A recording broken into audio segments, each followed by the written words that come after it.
Okay.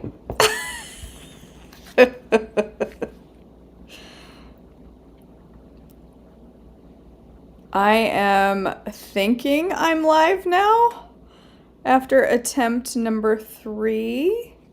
If you can hear me, say hey. Something is not working right this morning for me. And I don't even have my computer plugged in. Hey, Mallory. So somebody's there, so I think maybe it's working this time. Say somebody, hey there. All right, we're working now. I had to reboot my computer. It was all locked up, and then I went live a second time, and I wasn't actually there. I was talking away and realized I wasn't actually there, even though it said I was. Good night. All right, there we go. Now we're working. All right. I don't even have my Bible ready. I got so distracted by technology. Yes, the Best You Summit comes today. So the first post is like an introductory post, not a video, Mallory. The first educational post comes at 10 a.m. Central Standard Time.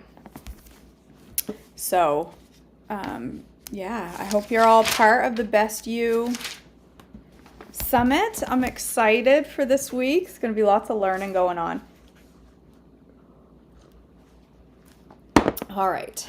March 27th, the towns Judah inherited. Joshua 15, 20 through 63. This was the homeland allocated to the clans of the tribes of Judah. The towns of Judah situated along the borders of Edom in the extreme south were Kabzeel, Eder, Jagur, Kinna, Dimona, Adada, Kadesh, Hazor, Ithnan, Ziph, Telem, Bealoth, Hazor, Hadada, Kerioth, Hezron, that is Hazor, Amim, Shema, Moladah, Hazor Gada, Heshman, Beth Pelet, Hazor Shual, Beersheba, Biziothia, Bela, Ayam, Ezem, Eltolad, Kessel, Hormah, Ziklag, Madmenah, Sansana, Labaoth, Shilhim, Ain, and Rimmon, 29 towns with their surrounding villages.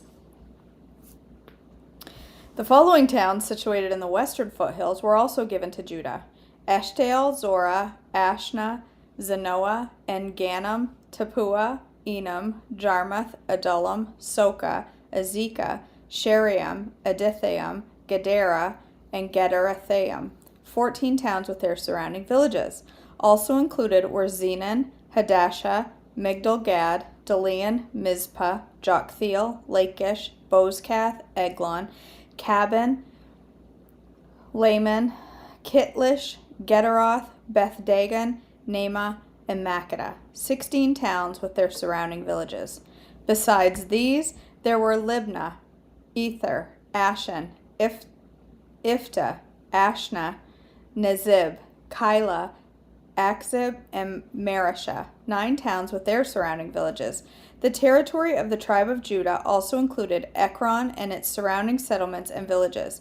From Ekron, the boundary extended west and included the towns near Ashdod with their surrounding villages. It also included Ashdod with its surrounding settlements and villages, and Gaza with its settlements and villages, as far as the brook of Egypt and along the coast of the Mediterranean Sea. Judah also received the following towns in the hill country: Shamer, Jatir, Soka, Dana, Kiriath Sana, that is Debir, Anab, Eshtemoa, Anam, Goshen, Holon, and Gilo, 11 towns with their surrounding villages. Also included were the towns of Arab, Duma, Eshen, Janam, Beth Tappuah, Aphekah, Humta, Kiriath Arba, that is Hebron, and Zior, 9 towns with their surrounding villages. Besides these, there were Maon, Carmel, Ziph, Judal, Jezreel, Jokdeam, Zanoah, Cain, Gibeah, and Timnah, 10 towns with their surrounding villages. In addition, there were Halhul, Beth Zur, Gedor, Merath, Beth Anath, and Eltekon, 6 towns with their surrounding villages. There were also Kiriath Baal, that is, Kiriath Jearim, and Rabbah, 2 towns with their surrounding villages. In the wilderness there were towns of Beth Rabbah, Middin, Sekaka, Nibshan, and the city of Salt, and Engedi, 6 towns with their surrounding villages. But the tribes of Judah could not drive out the Jebusites who lived in the city of Jerusalem, so the Jebusites live there among the people of Judah to this day. Whew, that was a lot of names. The inheritance of Ephraim and West Manasseh, Joshua 16, 1-3. The allotment for the descendants of Joseph extended from the Jordan River near Jericho, east of the springs of Jericho, through the wilderness and into the hill country of Bethel. From Bethel, that is, Luz, it ran over to Ataroth in the territory of the Archites. Then it descended westward to the territory of the Japhletites, as far as lower Beth Horon, then to Gezer over to the Mediterranean Sea. The land given to Ephraim, Joshua 16, 4-10. This was the homeland allocated to the families of Joseph's sons, Manasseh and Ephraim. The following territory was given to the clans of the tribe of Ephraim. The boundaries of the homeland began at Ataroth Ader in the east. From there it ran up to Beth Horon, then on to the Mediterranean Sea. From Mikmethath on the north, the boundary curved eastward towards Taanath Shiloh to the east of the Genoa. From Genoa, it turned southward to Ataroth and Nara, touched Jericho, and ended at the Jordan River. From Tappuah, the boundary extended westward, following the Kana ravine to the Mediterranean Sea. This is the homeland allocated to the clans of the tribes of Ephraim. In addition, some towns with their surrounding villages in the territory allocated to the half-tribe of Manasseh were set aside for the tribe of Ephraim. They did not drive the Canaanites out of Gezer, however, so the people of Gezer live as slaves among the people of Ephraim to this day. The land given to West Manasseh, Joshua 17, 1-18. The next allotment of land was given to the half-tribe of Manasseh, the descendants of Joseph's older brother. Machir, the firstborn son of Manasseh, was the father of Gilead. Because his descendants were experienced soldiers, the regions of Gilead and Bashan on the east side of the Jordan had already been given to them, so the allotment on the west side of the Jordan was for the remaining families within the clans of the tribe of Manasseh: Abiezer, Helek, Azrael, Shechem, Hepher, and Shemitah. These clans represent the male descendants of Manasseh, son of Joseph. However, Zelophehad, a descendant of Hepher, son of Gilead, son of Machir, son of Manasseh, had no sons. He had only daughters, whose names were Mahlah, Noah, Hoglah, Milcah, and Tirzah. These women came to Eleazar the priest, Joshua son of Nun, and the Israelite leaders, and said, "The Lord commanded Moses to give us a grant of land along with these men of our tribe." So Joshua gave them the grant of land along with their uncles, as the Lord had commanded. As a result, Manasseh's total allocation came to 10 parcels of land, in addition to the land of Gilead and Bashan across from the Jordan River, because the female descendants of Manasseh received a grant of land along with the male descendants. The land of Gilead was given to the rest of the male descendants of Manasseh. The boundary of the tribe of Manasseh extended from the border of Asher to Mikmethath, near Shechem. Then the boundary went south from Mikmethath to the settlement near the spring of Tappuah. The land surrounding Tappuah belonged to Manasseh, but the town of Tappuah itself, on the border of Manasseh's territory, belonged to the tribe of Ephraim. From the spring of Tappuah, the boundary of Manasseh followed the Kana ravine to the Mediterranean Sea. Several towns south of the ravine were inside Manasseh's territory, but they actually belonged to the tribe of Ephraim. In general, however, the land south of the ravine belonged to Ephraim, and the land north of the ravine belonged to Manasseh. Manasseh's boundary ran along the north side of the ravine and ended at the Mediterranean Sea. North of Manasseh was the territory of Asher, and to the east was the territory of Issachar. The following towns within the territory of Issachar and Asher, however, were given to Manasseh: Beth Shan, Ibleam, Dor, that is Naphoth Dor, Endor, Tanakh, and Megiddo, each with their surrounding settlements. But the descendants of Manasseh were unable to occupy these towns because the Canaanites were determined to stay in that region. Later, however, when the Israelites became strong enough, they forced the Canaanites to work as slaves, but they did not drive them out of the land. The descendants of Joseph came to Joshua and asked, "Why have you given us only one portion of land as our homeland, when the Lord has blessed us with so many people?" Joshua replied, "If there are so many of you, and if the hill country of Ephraim is not large enough for you, clear out land for yourselves in the forest where the Perizzites and Rephaites live." The descendants of Joseph responded, "It's true that the hill country is not large enough for us, but all the Canaanites in the lowlands have iron chariots, both those in Beth Shan and the surrounding settlements, and those in the valley of Jezreel. They are too strong for us." Then Joshua said to the tribe of Ephraim and Manasseh, the descendants of Joseph, "Since you are so large and strong, you will be given more than one portion. The forests of the hill country will be yours as well. Clear as much of the land as you wish, and take possession of its farthest corners. And you will drive out the Canaanites from the valleys too, even though they are strong and have chariots." Oh, that's it. That's the end of it. Man, that was some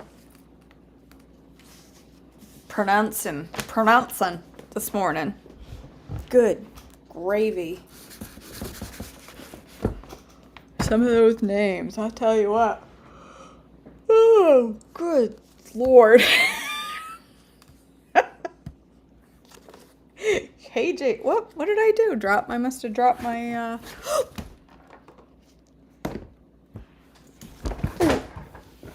I almost dropped the checkerboard on the, oh my goodness, KJ, come on now. I didn't put my bookmark in yesterday, apparently. What day are we on? We're on day 86. I didn't put my bookmark in. Okay, right here. Day 86. Family vexations. Sounds interesting. I didn't hit the button. Day 86. There we go. We all face vexations from time to time in our family lives. There can be a reason God told the Israelites in Numbers 33:55, "If you will not drive out the inhabitants of the land from before you, then it shall come to pass that those which ye let remain of them shall be pricks in your eyes and thorns in your side, and shall vex you in the land where you dwell." When you face rebellion and worldliness, don't put up with them. Don't let them linger and hope they'll disappear. All your hoping won't make them go away. You need to talk and pray with your husband for wisdom on how to deal with them. You must take authority in the power of prayer. You must deal severely with all the evil and not allow one vestige of it in your home. It can often be difficult to make a scene and deal with something as we know we should. We'd rather not rock the boat. But if you don't, problems will continually vex you. They will be like splinters in your eye and thorns in your side. The problems will multiply. The enemy will take hold more and more. Commenting on this scripture, Matthew Henry says, if we do not drive sin out, sin will drive us out. As the old saying goes, if we give the enemy an inch, he'll take a mile. I like that. If we do not drive sin out, sin will drive us out. That's that's an interesting way to say it. If we do not drive sin out, sin will drive us out. Yeah. Fleeting moments of pleasure. Emma reached her goal weight using the THM principles and has some great advice for other women struggling with the balance between liberty and bondage when it comes to certain foods that come under the label of cheating. She says, THM has been a real eye-opener for me. I used to look at certain foods and think that giving them up would seem like prison, but instead it feels like freedom. As I reflect on the past, I realized I was actually imprisoned back then. My biggest tip is to give yourself grace. Plan a cheat now and then, but don't cheat like you used to eat. A good cheat might mean having a tiny piece of cake at a birthday party. It doesn't mean you justify a bad decision every time you have the opportunity to make one. The momentary sadness you feel when you pass a temptation by literally lasts about as long as it takes to swallow that naughty morsel. When the moment passes, I always feel tremendously strong and capable of saying no to other temptations as well. I have learned through this journey that the joy set before you enables you to endure the loss of something terribly transient. Sugar-laden cake is ever so transient. This is not to say I never crave and cheat, but each time I don't, I feel more able to stay strong the next time. That is good advice. I like that. It is so true.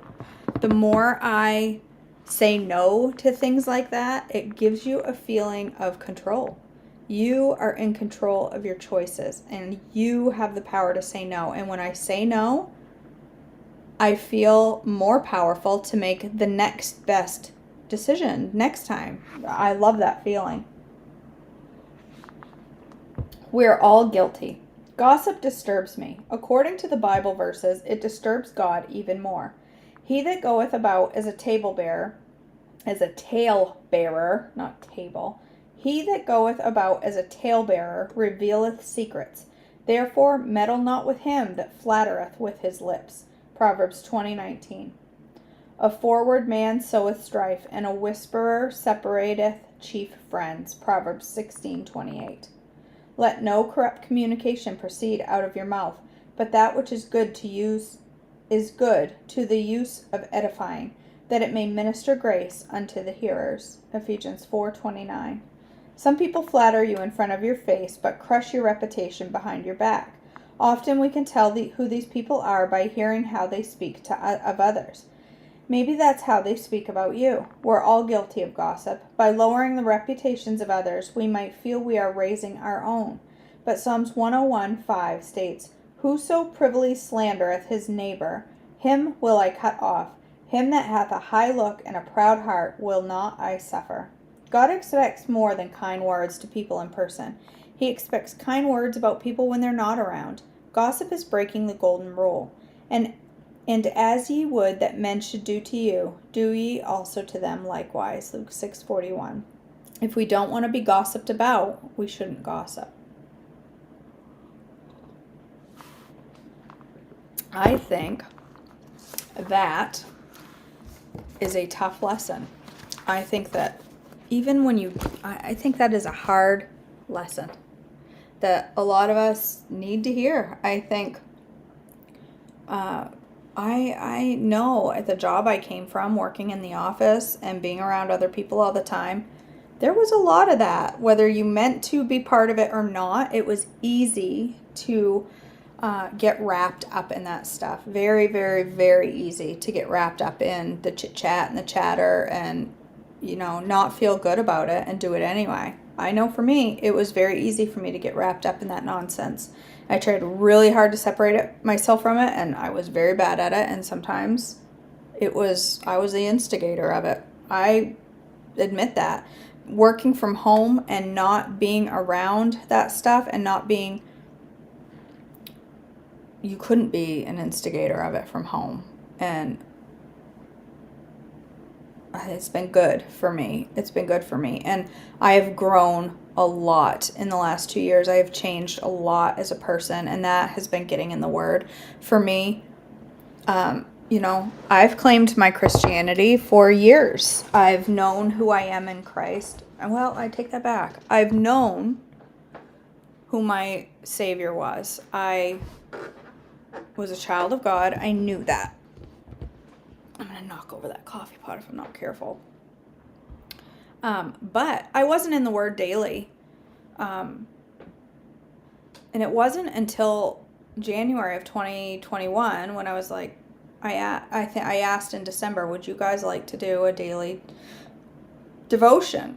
Well, I walk on the treadmill, and everybody said yes, and so I started it. Sorry. And starting that was a life changer for me, being in the Word every morning. It is part of my day. Like, I get up and that is my thought. I got to get ready for devotions. Not I got to get ready for my day, or I got to get ready to cook, or I got to get ready for this or that. I got to get ready for devotions. Starting my day with y'all doing that and being in that Word every day, it changes your heart. Even reading about all these crazy towns and towns you can't pronounce, it sears the Word on your heart. Instead of just being in your heart a little bit, it sears the words on your heart, and it sears His stamp on you.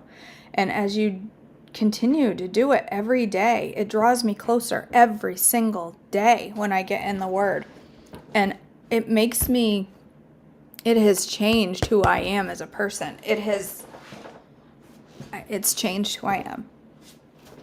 I'm not saying I was a horrible person before, but it has just changed my focus. It's changed my heart for people, and it's made me more of someone who wants to love on people more and more and more. So I encourage you to join every day, stay in the Word. It makes a big difference. Yes, I listen to an audio devotional when I make my hubby's breakfast and pack his work, lunch, and then I have coffee and listen to your devotions. That's awesome. I know listening to you changed me a whole lot for the better. That's awesome. And it's the Word. It's the Word. God is faithful. If we get in the, He says if we get in the Word, if we study ourselves, study the Word, that He is faithful to bless us, and truly, truly does. I immerse myself in the world of Trim Healthy Mama now too. When I have so many TV shows on Hulu that are my shows that I've watched for years. Okay, I've watched. I love cooking shows, so I still watch those. I still watch Gordon yell at people. He doesn't really yell at people on the shows I watch, but I watch cooking shows. But I have shows stored on my Hulu that I have been committed to for years. Grey's Anatomy is a perfect example. 17 seasons, 18, 19 seasons. That show has been on since I moved to this area, and I have been here 21 years. So 23 years. So that show is at least 20 years along. And I watched that show faithfully, okay? The more I grow in the Word, and the more I immerse myself in things about the Lord, and my friends, I have a group of friends online that I chat with every day. The more I immerse myself in that, in the Word of God, the less I want to watch those shows. And it's not about TV, it's about what's going on in the shows. I have been so convicted lately about some of the TV shows that I watch that I shouldn't be immersing myself in these shows, because they are full of things that are not holy and are not godly and are not good for my heart, my brain, or to surround myself in. And I know that immersing myself in the Word every day, starting my day out with the Lord every day, is what is convicting me of those things. And so I guess my whole point is stay in the Word every day, because it changes you. If you see other Christians out there and you're like, I wish I had that kind of heart, or I wish I was that kind of person, or I wish that I had love for people the way that person does, you don't get it just by wanting it. You have to get in the Word.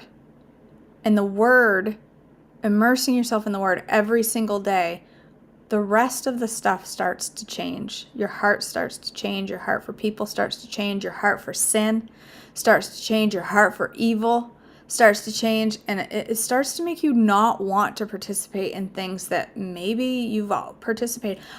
I took Grey's Anatomy off my list, and there was a little bit of sadness when I did it, because, again, 17, 18 years, I know these people, okay? I'm basically a doctor now because of that show. I could do appendix surgery. I know I could. But I just took it off my list and I don't watch it anymore.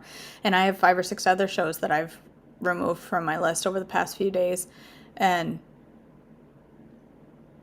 I'm not going to miss them, because the Word is changing me in good ways. And those shows were not changing those shows, you can be completely set in your beliefs, your moral beliefs, and your moral compass. You can know what you believe, okay? I know what I believe. It is seared into me. I know what I believe.